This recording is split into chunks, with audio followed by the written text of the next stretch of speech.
Makian, cacian terhadap kelompok yang tidak sependapat masih sangat sering kita temukan di laman-laman berita dan sosial media.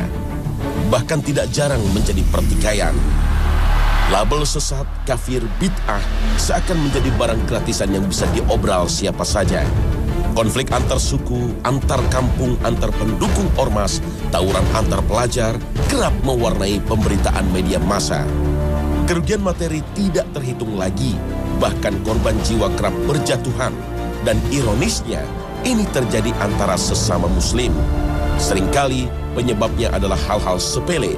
Mereka yang terlibat seringkali tidak paham persoalan hanya karena mengikuti dan membela arahan pimpinan, ulama, atau kelompoknya tanpa tahu inti permasalahan yang bisa jadi bukanlah masalah fundamental.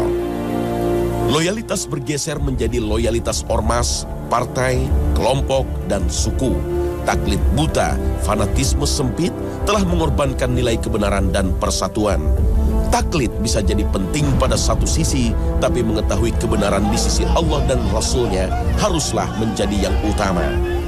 وَإِذَا قِيلَ لَهُمْ تَعَالَوْا إِلَى مَا أَنزَلَ اللَّهُ وَإِلَى الرَّسُولِ قَالُوا حَسْبُنَا مَا وَجَدْنَا عَلَيْهِ آبَاءَنَا أَوَلَوْ كَانَ آبَاؤُهُمْ لَا يَعْلَمُونَ شَيْئًا وَلَا يَهْتَدُونَ.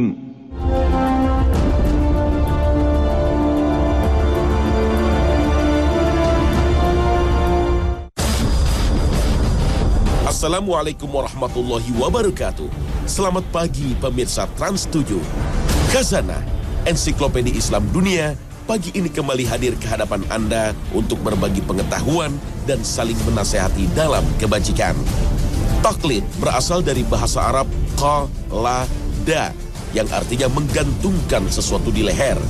Para ulama memberi definisi taklid adalah mengikuti suatu mazhab tanpa mengetahui dasar dalil, atau dalam ungkapan yang lain mengikuti suatu perkataan, perbuatan tanpa mengetahui dalil yang dijadikan dasar. Tradisi taklid dalam sejarah umat Islam mulai berkembang pada akhir abad ke-4 Hijriah setelah generasi imam mazhab yang 4, Imam Abu Hanifah, Imam Malik, Imam Syafi'i, dan Imam Hambali. Di antara penyebab berkembangnya taklid adalah karena menurunnya kepercayaan masyarakat terhadap ulama pada masa itu. Karena kecenderungan sebagian ulama untuk mendekati penguasa dan mengabdi pada kepentingan penguasa dan kelompoknya, maka kewibawaan ulama pun luntur. Akhirnya, umat mengabaikan mereka. Umat lebih memilih untuk mengembalikan persoalan-persoalan fikih pada pendapat para imam mazhab yang 4, daripada mengikuti ijtihad ulama masa itu yang cenderung banyak intervensi kepentingan dunia sehingga kebenaran menjadi kabur. Bahkan ada ulama yang menfatwakan wajib untuk mengikuti salah satu mazhab yang 4. Para ulama juga membagi taklid dalam 2 hal. Pertama, taklid dalam pokok agama.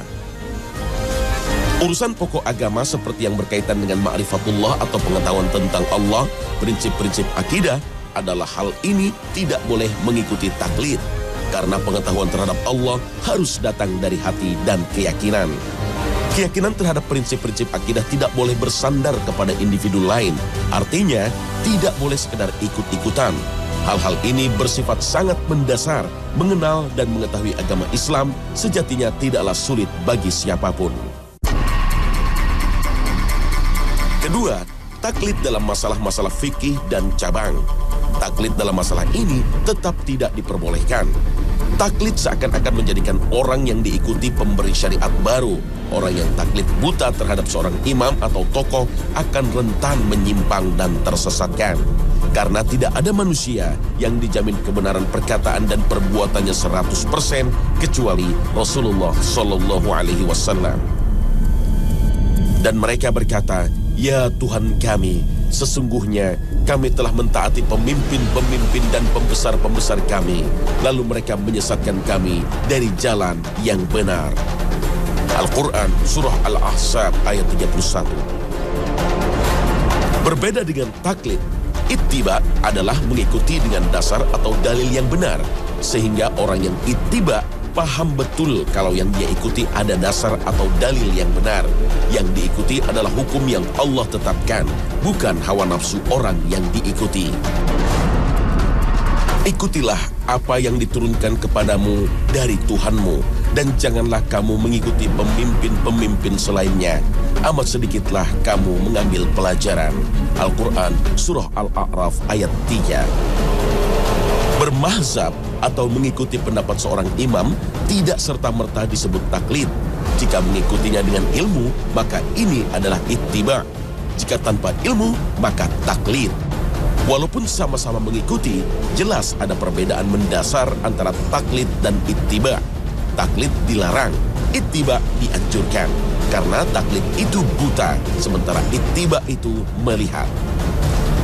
Taklid buta terhadap pemimpin dan pemuka agama menjadi salah satu faktor yang menyebabkan kesesatan dan penyimpangan umat terdahulu. Bahkan ketika pendeta dan rahib mereka menghalalkan apa yang Allah haramkan dan mengharamkan apa yang Allah halalkan, mereka juga mengikutinya.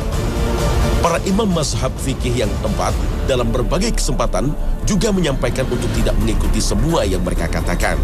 Imam Abu Hanifah mengatakan, inilah pendapatku, inilah yang terbaik menurutku. Jika ada pendapat yang lebih baik dari ini, maka kami akan menerimanya. Sementara Imam Syafi'i berujar, jika kalian mendapatkan hadis sahih yang berbeda dengan pendapatku, maka lempar saja pendapatku itu. Sedangkan Imam Ahmad mengatakan, jangan bertaklid kepadaku, tidak juga kepada Imam Syafi'i, Imam Malik atau Imam Thawri. Belajarlah sebagaimana kami belajar. Meskipun demikian, sebagian ulama seperti Ibnu Abdil Bar, Ibnu Taimiyah, Ibnu Qayyim, dan Syekh Shinkiti berpendapat, taklid diperbolehkan dalam kondisi tertentu yang bersifat darurat, seperti keadaan di mana ketika seseorang harus segera melakukan suatu ibadah sementara dia tidak mengetahui dalilnya. Meskipun begitu, pada dasarnya seseorang tetap dituntut untuk sadar dan tahu terhadap apapun yang dia lakukan, apalagi dalam hal ibadah. وَلَا تَقْفُ مَا لَيْسَ لَكَ بِهِ عِلْمٌ إِنَّ السَّمْعَ وَالْبَصَرَ وَالْفُؤَادَ كُلُّ أُولَئِكَ كَانَ عَنْهُ مسؤولا. Lihatlah bagaimana sesatnya kaum Nabi Nuh karena ikut-ikutan menyembah arca-arca yang dibuat oleh nenek moyang mereka, yang mereka sendiri tidak mengerti untuk apa sebenarnya arca-arca itu dibuat oleh nenek moyang mereka.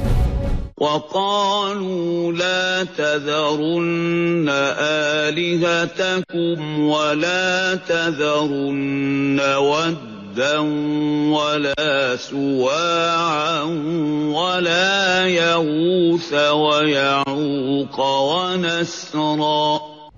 Wad, Suwa, Yagut, Ya'uq, dan Nasr adalah nama-nama arca yang disembah oleh kaum Nabi Nuh. Tadinya itu adalah nama-nama orang soleh di kalangan mereka. Ketika orang-orang soleh tersebut meninggal, setan membujuk mereka agar membuat arca sebagai monumen untuk mengenang mereka. Generasi pun berganti, mereka tidak mengerti untuk apa monumen-monumen tersebut. Mereka pun menyembahnya. Generasi yang datang selanjutnya mengikuti begitu saja tanpa mempertanyakan sebab dan alasannya. Itulah taklid buta. Sikap taklid mereka ini diperparah oleh perilaku rahib dan pendeta mereka yang menyimpang, yang menyelewengkan ayat-ayat Allah untuk kepentingan pribadi dan kelompoknya. Yang haram menjadi halal, sementara yang halal menjadi haram. Yang benar dipropagandakan menjadi batil, sebaliknya yang batil dipoles sehingga tampak seperti benar. Mereka permainkan ayat-ayat Allah sesuai dengan bayaran dan keuntungan duniawi yang mereka dapatkan. فَوَيْلٌ لِّلَّذِينَ يَكْتُبُونَ الْكِتَابَ بِأَيْدِيهِمْ ثُمَّ يَقُولُونَ هَٰذَا مِنْ عِندِ اللَّهِ لِيَشْتَرُوا بِهِ ثَمَنًا قَلِيلًا فَوَيْلٌ لَّهُم كتبت أيديهم وويل لهم مما يكسبون.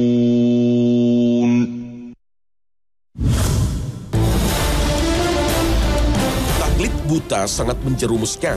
Taklid buta akan menimbulkan fanatisme yang berlebihan. Jika ini yang terjadi, maka tidak ada lagi penghargaan terhadap pendapat orang lain. Yang penting adalah kata imamku, kata kiaiku, kata ulamaku.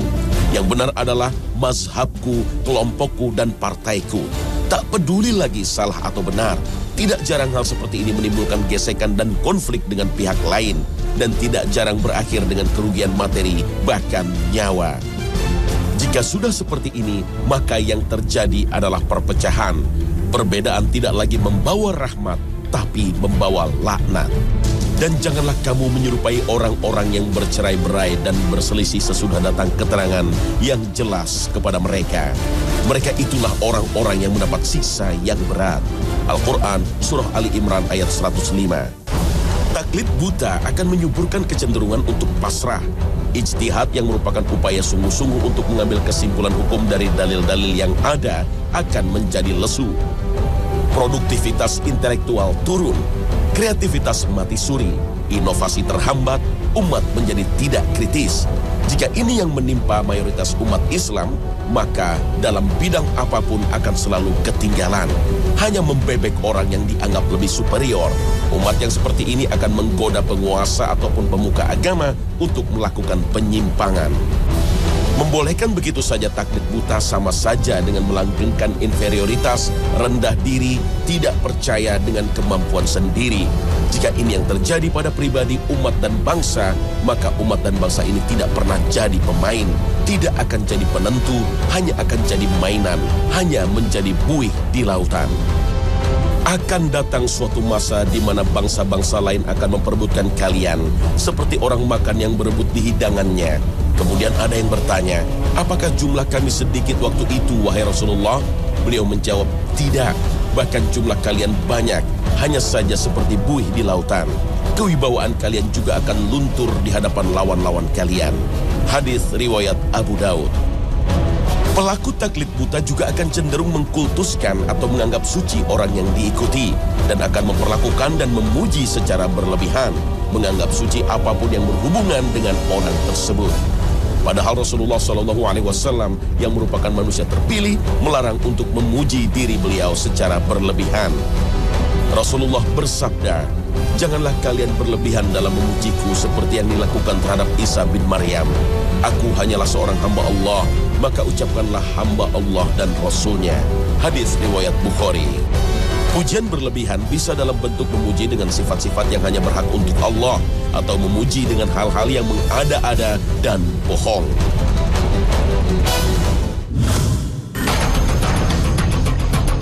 Untuk menghindarkan umat dari bahaya taklid, diperlukan pencerahan dari ulama dan umara. Mereka haruslah sadar akan tanggung jawab mereka untuk membimbing dan melayani umat. Jangan sampai terbuai dengan godaan-godaan jabatan dan kedudukan. Bahkan yang lebih berbahaya adalah posisi strategis tersebut justru dimanfaatkan untuk meraup keuntungan duniawi sesaat.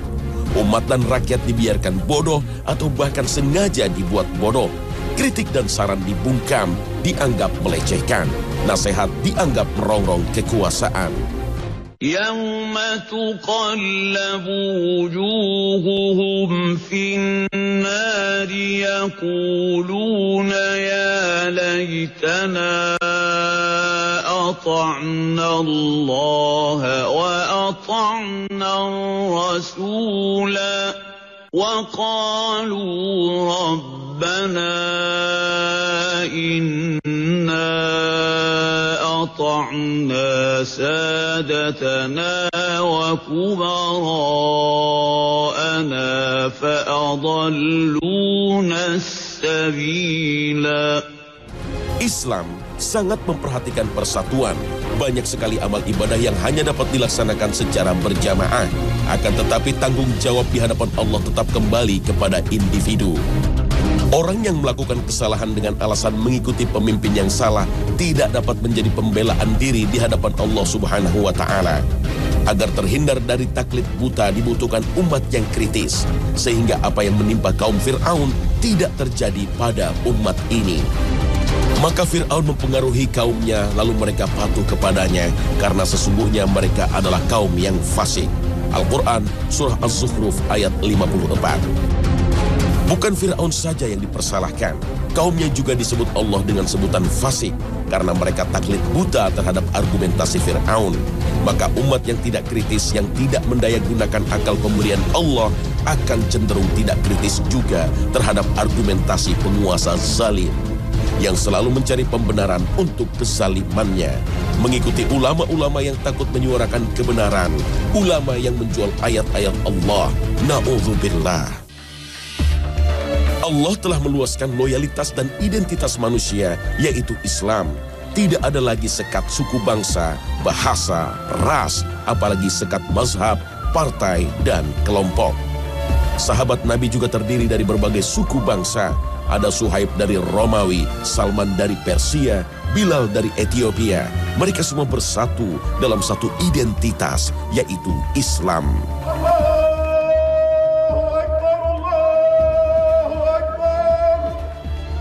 Taklid buta dan fanatisme sempit sama saja dengan menyempitkan apa yang telah Allah lapangkan. Perbedaan pendapat adalah sebuah keniscayaan, apalagi dalam masalah-masalah fikih dan cabang agama. Para ulama terdahulu telah mengajarkan kita bagaimana berbeda tapi tetap bersaudara, berbeda tapi tetap menghargai. Imam Az-Zahabi dalam kitabnya Syiar A'lam Nubala menceritakan, suatu ketika Imam Syafi'i berdialog dengan Imam Yunus As-Hadafi. Beberapa waktu kemudian mereka bertemu lagi. Imam Syafi'i memegang tangan Imam Yunus As-Hadafi dan berkata, "Kita tetaplah saudara meskipun berbeda pendapat dalam beberapa hal." Imam Ahmad bin Hanbal sering sekali mendoakan Imam Syafi'i meskipun banyak berbeda pendapat dengan Imam Syafi'i. Sampai-sampai putranya bertanya, orang seperti apa Imam Syafi'i ini? Sampai-sampai ayah seringkali mendoakannya. Imam Ahmad mengatakan, ia bagaikan matahari bagi dunia, obat bagi manusia. Apa ada yang bisa menggantikan dua hal ini? Subhanallah. Adab seperti inilah yang kita rindukan ketika terjadi perbedaan pendapat antara kita. Subhanallah. Minalladzina farraqu dinahum wa kanu syi'a kullu hizbin bima ladaihim farihun. Orientasi pada kebenaran akan menghindarkan orang dari taklid buta dan fanatisme berlebihan. Ali bin Abi Thalib radhiyallahu anhu berpesan, jangan engkau jadikan seseorang sebagai tolak ukur kebenaran, tapi kenalilah kebenaran itu dan engkau akan tahu siapa saja orang-orangnya.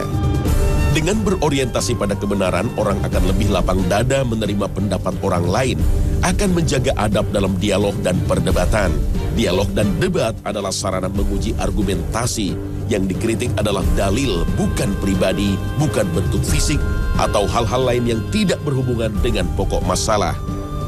Allah Subhanahu wa Ta'ala telah mengingatkan kita agar tidak menghina atau menganggap rendah sesama muslim.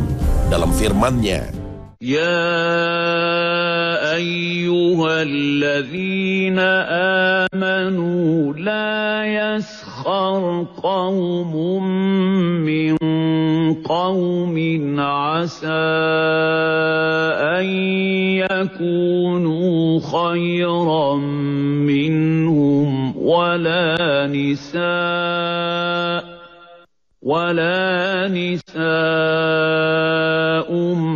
min nisa'in asa an yakunna khayran minhun wala talmizu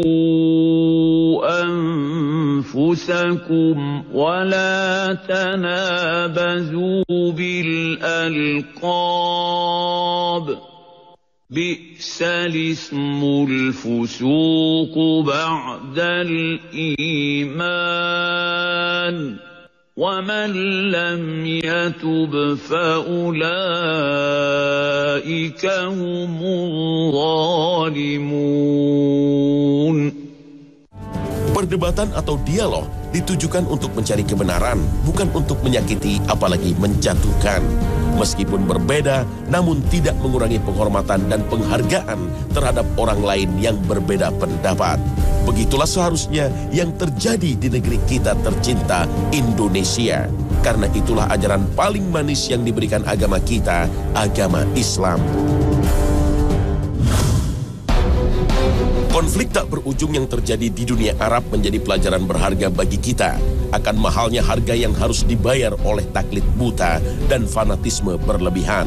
Ribuan nyawa melayang, kerugian harta benda tak terkira, belum lagi keadaan yang tidak menentu yang tidak tahu sampai kapan.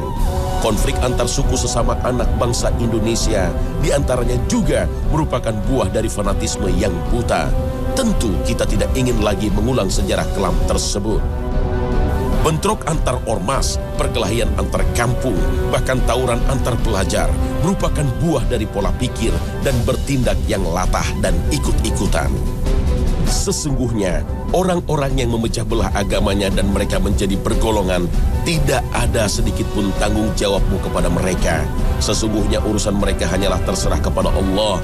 Kemudian Allah akan memberitahukan kepada mereka apa yang telah mereka perbuat. Al-Quran, Surah Al-An'am ayat 159. Allah telah menetapkan standar untuk menentukan kualitas manusia. Hai manusia, sesungguhnya kami menciptakan kamu dari seorang laki-laki dan seorang perempuan dan menjadikan kamu berbangsa-bangsa dan bersuku-suku supaya kamu saling kenal mengenal. Sesungguhnya orang yang paling mulia di antara kamu di sisi Allah ialah orang yang paling takwa di antara kamu. Sesungguhnya Allah Maha mengetahui lagi Maha mengenal. Al-Quran, Surah Al-Hujurat ayat 13. Bukan karena suku bangsa, bukan karena warna kulit, bukan karena ormas, bukan karena partai, bukan karena kelompok, tapi takwalah yang akan memuliakan manusia. Rasulullah bersabda, bukan dari golongan kami orang yang mengajak pada fanatisme, bukan dari golongan kami orang yang berjuang karena fanatisme, bukan dari golongan kami orang yang mati karena fanatisme. Hadis riwayat Abu Daud. Alangkah naifnya bila Allah telah memerintahkan kita belajar, kemudian kita malah menyerahkan masa depan akhirat kita dengan taklid buta terhadap seseorang. Padahal sejatinya surga adalah milik Allah dan Allah Maha Hakim yang menentukan letak hidup kekal kita nantinya. Insya Allah.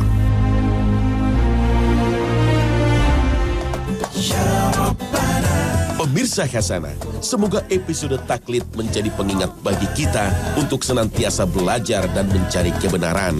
Semoga setiap upaya kita untuk mengikuti kebenaran dicatat oleh Allah sebagai investasi kebaikan kita. Terima kasih atas perhatian Anda dan wassalamualaikum warahmatullahi wabarakatuh.